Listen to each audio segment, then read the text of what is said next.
एक बार फिर कर्ज के काल ने एक युवक को निगल लिया। पैसा वसूलने के नाम पर इतना प्रताड़ित किया जाता है कि किसी की जान पर बनाए, इस बात की परवाह तक कोई नहीं करता। ऐसा ही एक मामला ढांचा भवन में हुआ, जहां पंकज परिहार ने समूह लोन वालों से प्रताड़ित होकर फांसी लगाकर अपनी जीवन लीला समाप्त कर दी। पंकज हेयर सैलून चलाता था और घर में वो अकेला कमाने वाला था। पैसा वसूली इस कदर हावी है कि लोग एक दूसरे की जान तक ले लेते हैं और प्रताड़ित भी इतना करते हैं कि कर्जदार मौत के करीब तक जा पहुंचता है और कुछ लोग तो मौत को ही गले लगा लेते हैं। पंकज परिहार के साथ भी ऐसा ही हुआ, जब पैसा वसूलने वालों ने घर और दुकान पर आकर गाली गलौज के साथ डराना धमकाना शुरू कर दिया। दरअसल पंकज के ऊपर 3 समूह लोन थे। एक VSF समूह लोन, दूसरा हिसाब समूह लोन और तीसरा उत्कर्ष समूह लोन, जिनकी किश्त भी पंकज चुका रहा था। लेकिन मामला तब बिगड़ा जब पंकज आर्थिक तंगी के कारण इनकी किश्त समय पर नहीं जमा कर पाया। फिर क्या था, समूह लोन वालों ने अपना रंग बदला और पंकज को कभी घर में तो कभी दुकान पर आकर गाली गलौज करना और डराना धमकाना शुरू कर दिया।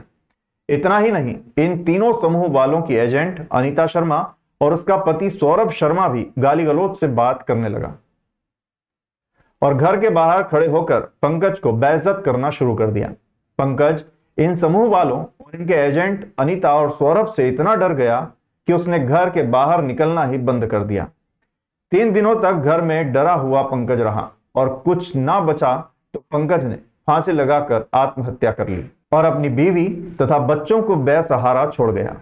पंकज ने एक सुसाइड नोट भी लिखा है, जिसमें उसने समूह लोन वालों, साथ ही अनीता और उसके पति सौरभ शर्मा को भी दोषी माना है। इन लोगों की वजह से पंकज ने फांसी लगाकर अपनी जीवन लीला समाप्त कर ली। अब देखना यह है कि पुलिस इन समूह वालों और उनके एजेंट अनीता, पति सौरभ शर्मा नामक नरभक्षकों पर क्या कार्यवाही करती है। यह बात जान लेना जरूरी है कि समय रहते अगर कार्यवाही सख्त से सख्त नहीं की गई तो पंकज की मौत के बाद ये लोग फिर से इनके परिवार यानी इनके बीवी बच्चों को पैसा वसूलने के नाम पर प्रताड़ित करने लगेंगे और फिर कोई और अनहोनी सामने आ सकती है। हमारा चैनल पुलिस प्रशासन से अपील करता है कि इन लोगों पर सख्त से सख्त कार्यवाही की जाए, ताकि पंकज जैसे कई कर्जदार लोग हैं, कहीं वे लोग भी इस तरह का कोई कदम ना उठा लें। मैं इसलिए करा हूँ, सब बैंक वाला मेरे घर आकर बैठ गया था और इसको परेशान कर रहा था, इसलिए इनका फांसी लगाई है। और मैं मेरा मोबाइल बंद था तो वो अनीता सौरभ शर्मा ने दुकान बता दी है और अनीता सौरभ शर्मा ने इनका नंबर दे दिए और ये जहाँ जाते हैं जहाँ इनको पकड़ा दिया। 3 दिन से पीछे लग रही है मैं।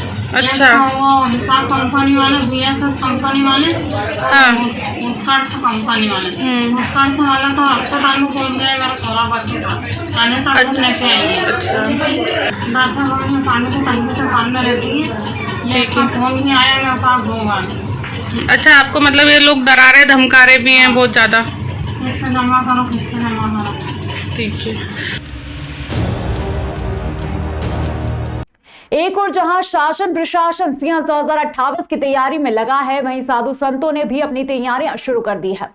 सिंह 2028 को ध्यान में रखते हुए उज्जैन अखाड़ा परिषद का चुनाव शनिवार को संपन्न हुआ, जिसमें सर्वसम्मति से महंत डॉक्टर रामेश्वर दास महाराज को अध्यक्ष और रामेश्वर गिरी महाराज को महामंत्री बनाया गया। साथ ही अन्य पदाधिकारी का चुनाव संपन्न हुआ। शनिवार को चुनाव अखाड़ा कामाख्या धाम में 13 अखाड़े के पदाधिकारियों की बैठक की जानकारी देते हुए स्थानीय अखाड़ा परिषद के प्रवक्ता महानिर्वाणी अखाड़े के महंत श्यामगिरी महाराज राधे राधे बाबा ने बताया कि सिंहस्थ 2028 के कुंभ मेले की तैयारी को सुचारू रूप से स्थान स्तर पर संचालित करने के लिए उज्जैन के सबसे वरिष्ठ संत निर्वाणी अखाड़े के श्री महंत दिग्विजय दास महाराज की अध्यक्षता में अखाड़ा परिषद जनन्यास के चुनाव हुए, जिसमें डॉक्टर रामेश्वर दास महाराज को सर्वसम्मति से अध्यक्ष चुना गया। वहीं परिषद के महामंत्री पद जूना अखाड़े के महंत रामेश्वर गिरी महाराज बने। वहीं उपाध्यक्ष महंत आनंदपुरी महाराज बड़ा उदासीन अखाड़े के महंत सत्यानंद महाराज, कोषाध्यक्ष निर्मोही अखाड़े के महंत भगवान दास महाराज, प्रवक्ता महंत श्यामगिरी महाराज को बनाया गया। परिषद के नवनियुक्त अध्यक्ष महंत डॉक्टर रामेश्वर महाराज ने कहा कि सिंहस्थ महाकुंभ में 3 साल का समय बचा है, इसलिए अब शासन प्रशासन से समन्वय कर स्थानीय साधु संतों के कार्य प्राथमिकता से करने के साथ ही मेला क्षेत्र में समुचित व्यवस्था सुचारू रूप से हो, इसलिए आगामी 28 अक्टूबर को भोपाल में मुख्यमंत्री डॉक्टर मोहन यादव से मुलाकात कर परिषद की मांगों से अवगत कराया जाएगा। चूँकि अखिल भारतीय अखाड़ा परिषद तो सिंहस्थ के टाइम पर आते हैं, लेकिन उनके बताए अनुसार हम 11 वर्ष तक प्रशासन से काम करवा सकते हैं, इसलिए ये अखाड़ा परिषद का गठन है, रजिस्टर्ड संस्था है और इसमें कई हमारे महापुरुष का शरीर छूट गया तो उसकी जगह नवीन सदस्यों को उसमें लिया गया है।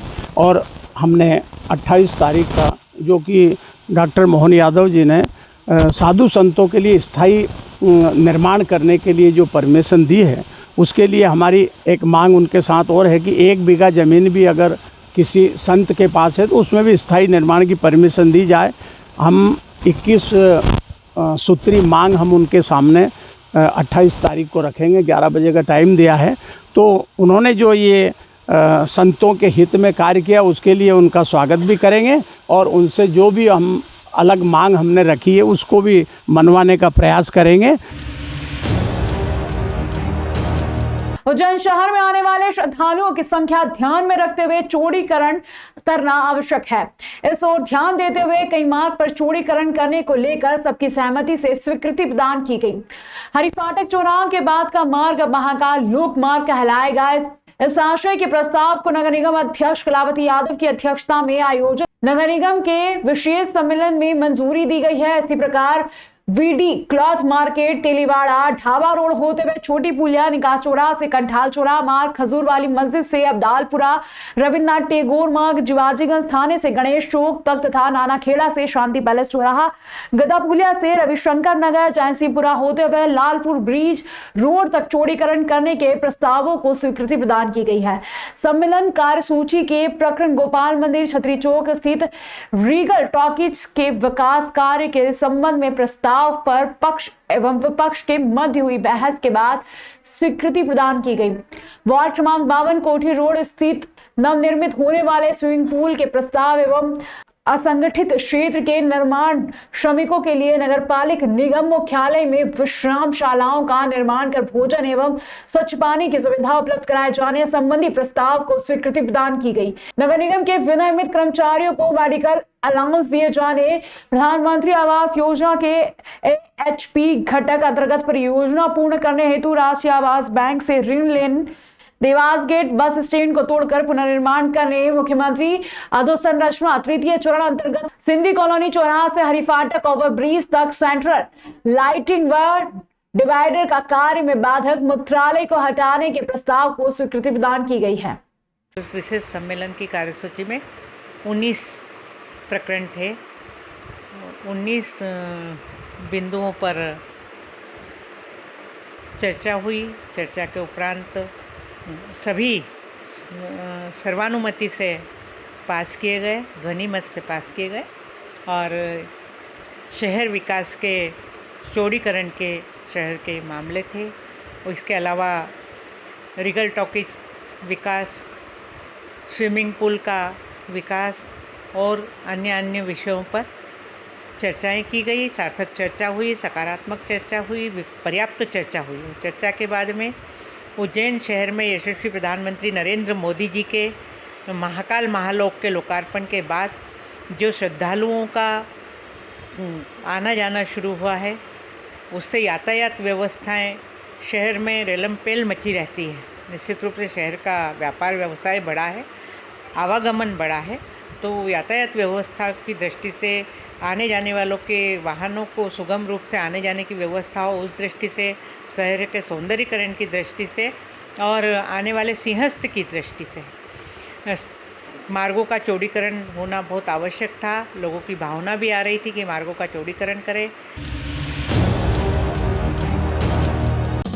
देश विदेश गांव शहर सब पे नजर, सबकी खबर, नया रूप है नए हैं रंग, सबको समेटे अपने संग। आपका अपना शहर का सपना दैनिक अवंतिका, दैनिक अवंतिका, दैनिक अवंतिका। खेल, राजनीति, फिल्मी बातें, सब कुछ ही हम इसमें पाते। घर, होटल, ऑफिस या दफ्तर, क्लर्क, प्यून या हो फिर अफसर, सबका चहेता, सबका प्यारा दैनिक अवंतिका, दैनिक अवंतिका।